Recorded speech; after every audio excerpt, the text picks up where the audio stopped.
I'll be going for Bud. You know, if he fight Canelo, I'll be going for him. I mean, I don't know if he gonna win or lose, but I definitely be going for Crawford. I think if anybody can pull it off, he can pull it off. Do you feel that Canelo's gonna win? No. Really? No. So you would put your money on Crawford? Yes. You make money. I was almost 40 years old when I cooked this dude. Easy. Place right now. I think Crawford is a little better than Mayweather, but Canelo have more experience right now. Errol Spence Jr. didn't hold back when asked about the potential mega fight between Canelo Alvarez and Terence "Bud" Crawford. This dream clash has fans fired up, but Spence's brutally honest take has sparked debate. Known for calling it like it is, Spence made it clear Canelo's raw power and size could seriously overwhelm Crawford, no matter how slick and smart Bud fights. He pointed out the huge physical difference and questioned whether Crawford's timing and skill could really survive against Canelo's pressure. It wasn't just a breakdown, it felt like a warning. And coming from one of boxing's best minds, Spence's words have fans and critics wondering, is Crawford biting off more than he can chew? What do you think of that fight? I think it's a great fight, especially at 160. I'm a guy that, you know, sucks down at 147. I mean, I really think that a lot of people see probably 80, 70% of who I really am at 147 pounds. And I'm a guy, especially when I got WC belt, it helped me go up in weight. You know, I had the IVF and the 10-pound weight limit after the weigh-ins and things like that, so it helped me out a lot too. But I'm a guy that outgrown the weight. You know, I'm just holding around because I want to be undisputed champion at 147. But if this is a great fight at 160, you know, I can definitely move up to 160 and fight there easily. Errol Spence Jr. is riding with TerenceCrawford in the potential blockbuster fight against Canelo Alvarez, and he's not shy about it. Speaking to multiple outlets, Spence made it clear, if there's anyone who can move up in weight and actually beat Canelo, it's Bud Crawford. He's chasing greatness, Spence said. So why not? But Spence didn't sugarcoat it either. He straight up admitted, I don't know if he's going to win or lose. Still, loyalty met. Spence is backing Crawford all the way. No guarantees, just belief. And in boxing, that alone can shake things up. I mean, it could happen. I mean, why not? If Crawford wanna challenge himself to be great, let him try to be great, you know. So, you know what I'm saying, I'm with it. So, you know, I'll be going for Bud, you know, if he fight Canelo, I'll be going for him. I mean, I don't know if he's gonna win or lose, but I definitely be going for Crawford. I think if anybody can pull it off, he can pull it off. Yeah. You know, he's chasing greatness, so why not? Canelo came up to 175 and all that, and fought Kovalev and fought the other guys too. So I mean, if he can do it, and he started at 147. So I mean, if he's doing it, why can't Crawford do it? Spence's respect for Crawford isn't just talk, it comes from painful first-hand experience. On July 29, 2023, Terence "Bud" Crawford completely picked Spence apart, stopping him in the 9th round to become the undisputed welterweight champion, the first to do it in boxing's four-belt era. The numbers tell the brutal story. Crawford landed 185 punches with 60% accuracy on power shots, while Spence could only connect on 96 out of 480, just 20%. Fans on Reddit didn't hold back, calling out Spence's sloppy style, his head constantly hanging over his front foot like a beginner. The truth, Crawford was just better prepared, sharper, and smarter. His slick footwork, switch hitting, and sniper-like precision exposed all of Spence's flaws. That night, Crawford didn't just win belts, he crowned himself the true pound-for-pound king and left Spence with no excuses. See, this is the thing. Canelo's looking to knock Crawford out. Canelo's not going to try to outbox him. So Canelo could fall into the same position Errol Spence was in, trying to knock out Crawford and ending up getting clipped and embarrassed. TerenceCrawford just fired a serious warning shot at Canelo Alvarez. No excuses when I beat you. Crawford made it crystal clear. There's no catch weight, no handicaps, and no built-in excuses. He wants Canelo at full strength. So when he wins, the victory will be undeniable. I want him at his best, Crawford said. So there's no loopholes, no running, no what-ifs, but things turn personal fast. At a press event, Canelo shoved Crawford, and the tension exploded. Crawford didn't scream, he hit back on social media with a chilling reply. I got you, you're gonna remember. That's not just trash talk, it's a promise. Crawford isn't just coming to win, he's coming to hurt Canelo and make sure the world remembers who really runs boxing. Listen, however they rate me, it doesn't matter. At the end of the day, we gotta fight, and I'm gonna win the fight. As simple as that. Can I ask you about if there's any rematch clause with this fight with Canelo? No, it's not. Is that something you push for? No, I didn't.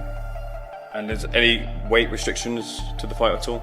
No, it's not. A lot of fighters would like to put on a weight restriction to this type of fight. Why didn't you want to do that? Because I want him at his best. I don't want no excuses. I don't want no, reasons why, he didn't feel good or anything. I want him at his best. There's a lot of experts that think Canelo's not the same fighter. His punch output's a lot less. What do you think, considering the last 12 months or so? Is he the same fighter he was maybe a few years ago? I think he is. I just think he just wasn't up for the Skull fight, and I think different fighters bring different energies out of other fighters. A lot of people are judging you on the Madrimov fight, saying you struggled moving up in weight. You're going further up in weight, and they're saying that's going to go against you based on the Madrimov fight. How do you kind of reply to that?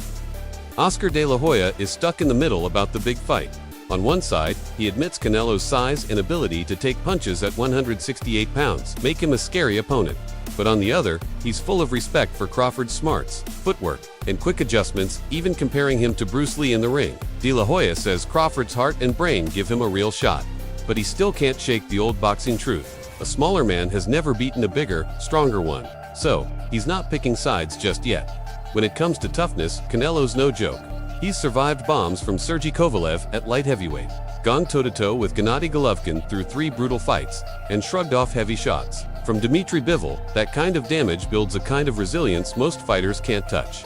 Meanwhile, Crawford is jumping up 2 weight classes to super middleweight, facing punches he's never truly faced before. Experts point out his power and speed faded at 154 pounds, and critics say he's never absorbed sustained power shots from real super middleweights. So the question hangs, can Crawford handle the punishment, or is he biting off way more than he can chew? And Rafael kind of made a great point when talking about sizes. Because he said, if you look at them two together now, they look the same size. He said people have got the idea of the size thing wrong. It's not looking at them as a physical package, it's who has absorbed the bigger shots in the weight division. So, and it was good, it was a very good point. He was like, Canelo has been hit by light heavyweights and super middleweights for the better part of a decade. Basically. He's so used to taking those shots, whereas Crawford hasn't. Crawford's been hit by 140 guys and 147 guys for the best part of a decade. Yeah. What's Crawford gonna be like? So basically he's trying to say, Canelo could easily absorb Crawford shots. Can Crawford easily absorb Canelo's punches? If you're taking shots from Triple G, Sergey Kovalev, Dmitry Bivol, and you're staying on your feet, not getting hurt, not even getting wobbled. Not even getting wobbled, just literally shaking it off. Yeah. You can take Terence Crawford shots. 100%. Hall of Famer Sugar Ray Leonard knows exactly what Crawford is facing with this huge step up in weight. Talking to the media, Leonard didn't sugarcoat it. Moving up divisions is tough. He shared his own battles, saying, "It's a big difference. Every time he hits me, it hurts." But Leonard believes Crawford can do it. His advice: stay on the outside, fight your fight. Use your speed and ring smarts to keep Canelo at bay. Leonard stressed that Crawford's mobility and brain are his best weapons against Canelo's power and pressure. Still, not everyone's convinced. Many experts and fans warn this isn't just a step up, it's a leap into the lion's den. And some voices say Crawford might be walking into a trap he can't escape. What about Crawford do you think can bridge the weight gap? Or like with you, what did bridge the weight gap? Because a lot of people are just saying, hey, Canelo's just too big for someone like Terence. That's true, but you know what? There's always a way. Put it that there's always a way. There's always a way to. Rising welterweight star Jiren Boots Ennis didn't hold back in warning Crawford about the huge risk he's taking, jumping up to weight classes without a warm-up fight at 160 pounds. That's dangerous. Ennis pointed straight at Canelo's brutal knockout power, a guy who's floored fighters weighing over 200 pounds. Sure, Ennis respects Crawford's skills, but he's not blind to the facts. The size gap is real, and it gives Canelo a serious edge. Unless Crawford changes his game plan and seriously steps up his physical preparation, Ennis believes the fight is tilted in Canelo's favor. I think you gotta lean more towards Canelo, because like I said before, he been pitting big guys out and down, and Canelo not even really a 68 pounder. He probably really should be at 60 maybe, and he been hurting these guys. I think he be dropping these guys and things like that. So, and them guys be way bigger than him come fight night. I know that for sure. They be probably close to 200 pounds. And he dropping those guys like that, so I don't know. It's gonna be a great fight. The fans want to see it, so so be it. I think Crawford should take a warm-up fight, at like 60, or like at least at 60, just to get his body, to feeling of somebody a little bit bigger, and things like that. I know when you go up in weight, you gotta develop that that power and not develop the power, but like put that muscle on and be heavy and things like that. So he might not want to take a fight because he's trying to build up right now. But I think he should, just to stay sharp and that way he don't have like a long layoff or anything like that. Amir Khan, who's faced both Canelo and Crawford at their best, is firmly backing Crawford in this fight.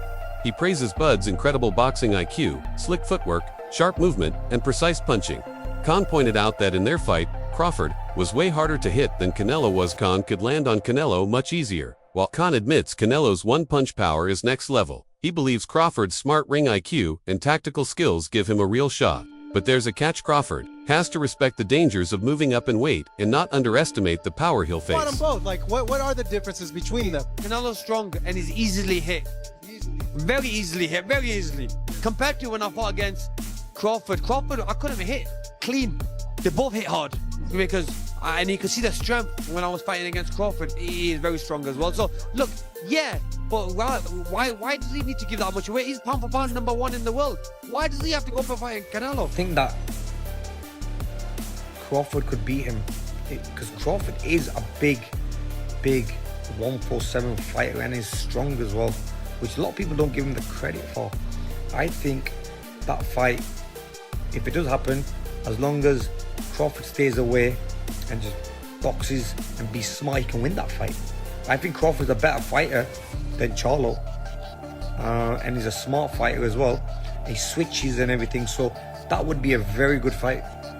Legendary commentator Jim Lampley calls the Canelo vs. Crawford fight one of boxing's biggest showdowns. He praises Crawford as the most complete fighter today, comparing his adaptability and counterpunching skills to the great Sugar Ray Robinson's, who can frustrate even a fighter like Canelo over 12 rounds. But despite the high praise, Lampley leans slightly toward Canelo. He points to Canelo's proven ability to take punches and his expert bodywork at super middleweight.